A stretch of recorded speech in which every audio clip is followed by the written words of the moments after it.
So they're certainly pulling out all the stops. This is absolutely above the high end of our expectations. The 10,000 payment per person cost about 60 billion Hong Kong dollars, was supported by both Democrat as well as pro-government parties, and so that was built into the expectation. Some of the other measures, however, were not. So it is a relatively aggressive stance. The first deficit in 15 years was expected. The financial secretary did preview today's budget several days ago by saying that you should see very significant expansionary measures. We're clearly getting that now. So everybody's talking about the recovery now. I mean, is this budget going to be enough to stimulate that recovery? And what sort of a recovery in Hong Kong? Look, I think it's going to take time. You're seeing a series of structural issues at play in Hong Kong, from the retail space really going back on shore to mainland China over time, significant changes in the overall outlook for property in Hong Kong, significant changes, particularly in the manufacturing space. And so I don't think one budget will be enough to move the needle on the structural issues that the economy is facing. But clearly, from a short-term perspective, it's a lot of incremental liquidity into the marketplace. Given that it was more aggressive in certain areas than you expected, I mean, do they have any choice, given the uncertainty around COVID-19 still? I don't think they do.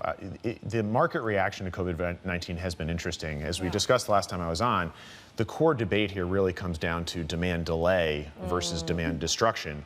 We had argued last time on the show that we were looking at demand destruction. Overall, China GDP in particular would come in significantly lower than expectations.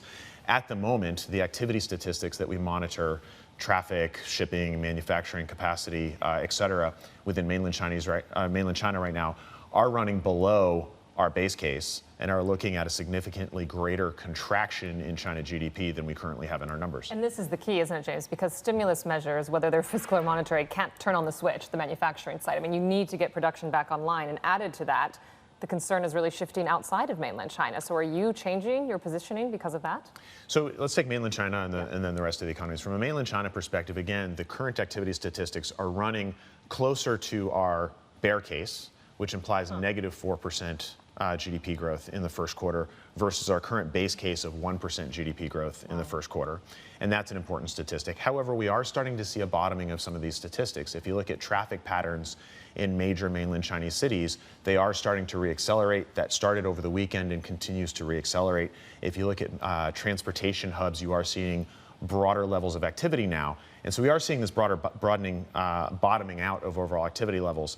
And so, yes, it's the lower end of expectations. We will have to take down numbers again off the back of these statistics, but that might be the last cut, in which case we start to come out the other end of this. And at the end of the day, this is a demand and supply shock, but we do believe it is a time-constrained shock. So markets are trading off significantly at this stage, but we do believe that that longer term creates opportunities based upon our understanding of the way this will work out economically. Hi, I'm Emily Tan, and thanks for watching CNBC. You can check out more of our videos by clicking on the boxes on the screen, and don't forget to subscribe to the channel for more. Thanks for watching.